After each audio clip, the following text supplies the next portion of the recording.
Ann Denton. I'm the author of Melt, the first of the TimeBend novels. I'm here today to talk to you a little bit about my writing process and what inspired me to write Melt. I'm originally from Albuquerque, New Mexico, and I went to the University of New Mexico and got my undergraduate degree in playwriting. And then I went on to graduate school and got a master's degree in theater history at UCSB in Santa Barbara. Melt's my first novel, but I've written a number of plays before this. I've always loved writing. I've always wanted to write a book. I'm an avid reader, so I grew up surrounded by books. It's always been one of my life goals to write a book before I die, so I came up with this novel idea about 5 years ago, right before I had my first kid. So I've been working on it nights whenever my kids are sleeping ever since. I'm a big believer in outlines. I think that any good book, like any good work of art, needs to be planned out as much as possible in advance because that leads to the best possible end result. I also am a huge believer in massive revision. So tearing things apart and reformatting it like a Picasso in order to get the exact right structure for your book. So my process has involved a lot of outlining, a lot of drafting, and a lot of revision with beta readers. I've always been a fan of dystopian books. I used to love The Giver when I was in 3rd grade, and that was what we read.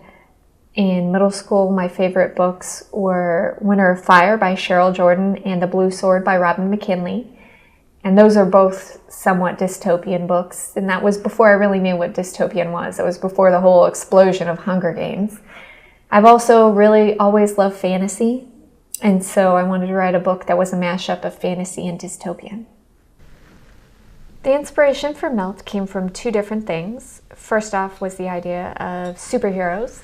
And I've always loved superhero stories, but I've always wanted to see a superhero who had problems with their powers during an actual fight. So Jean Grey can't touch anybody in real life, and Gambit has to wear gloves, but during an actual fight, nobody has problems with their power. So that's how I came up with the concept of Mala's power, and I've made her an empath shapeshifter because I wanted her to really have problems during an actual fight, how the emotions of people around her affect her, change her. She can melt into a different person, change her body type, and it can completely mess her up in the midst of the moment of trying to go through combat or go through an assassination or go through something. So that was a concept for the character. The concept for the story itself is based on the fact that I think that kids should be discussing things in life that are really important out there, and I think that ethnic warfare is one of the biggest challenges the world as a whole faces today, people fighting not only over resources but beliefs at the same time. So I thought that it would be fun, like a fun way to explore ethnic warfare by setting this cool character, this superhero character, into this ethnic warfare dystopia. I hope that readers take away, first, a fun read, and second, I hope that they are able to have discussions. I love amazing discussions arising from a book, and so I hope that there are a lot of debates over what Lo should or should not have done and what Mala should or should not do next, what's going to happen. I hope that some of the issues, child soldiers, things like that, are things that actually make kids think and make them talk and make them interested in the series as a whole, and then, something that they can take and apply to real world situations, because we're very insulated here in America, but these things happen every day to kids all over the world. And I hope that it can just bring a little bit of realization for kids about that.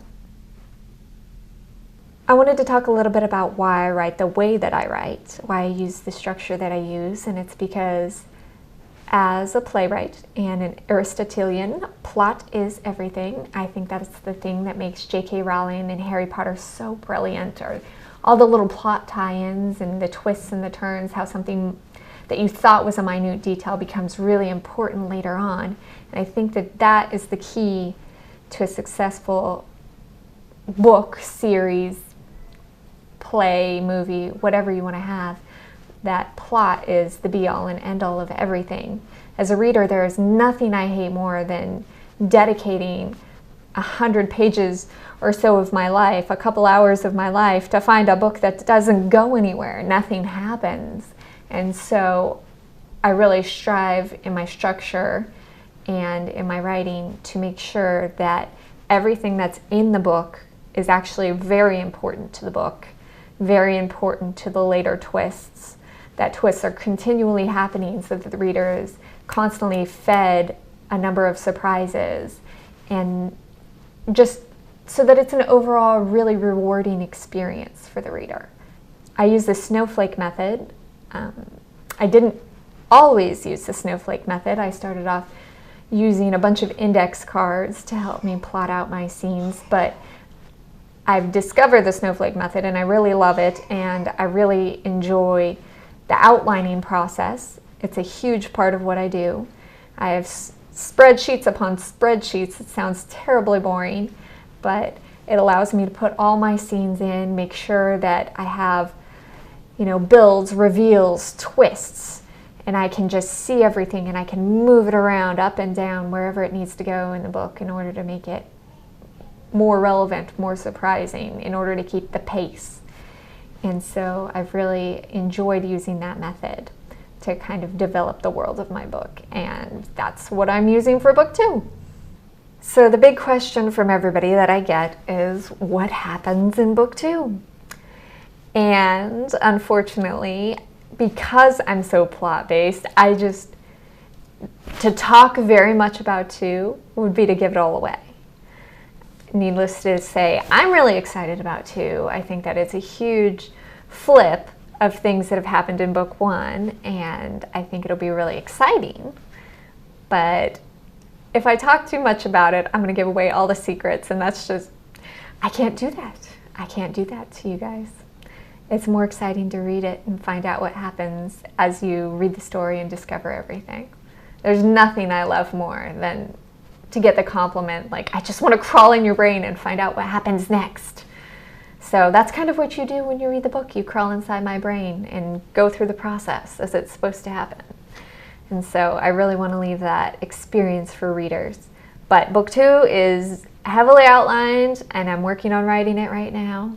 And if you want to be a beta reader, let me know. So one of the things that I've been asked about is, how can teachers use my book? Why can teachers use my book? Why do I think it's relevant? I have a lot of family and friends who are teachers, and they're always trying to find something that engages kids without them knowing they're being taught, or without it being so explicit and so boring. And so what I hope I've created in the world of Melt is something that has magic, has dystopia, has all of these fun elements in it, a lot of twists, a lot of turns, kind of a thriller plot, but deals with a lot of important issues that are important not only now, but throughout all of history. The issue of child soldiers and the morality of that. The issue of trades and the issue of bartering with a nation that you don't really agree with. The issue of ethnic warfare in general, and how we create these identities for ourselves, and we use those to justify fighting against somebody else, and we use that to justify taking away resources from someone else, and how that's been essentially a basis of conflict throughout most of history, is us versus them, you versus me. And so I'm hoping that teachers can use this to discuss these deeper issues, but introduce them in a way that's really fun, really exciting for kids, and makes it worthwhile, makes it engaging.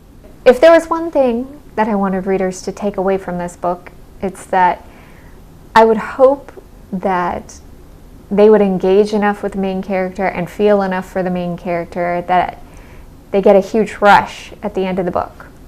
That's what I want them to get, a huge adrenaline rush, because they're so engaged and they're so in tune with what's happening that they really want to know what happens next, that it matters to them. Because if that has happened, then I've written a successful book.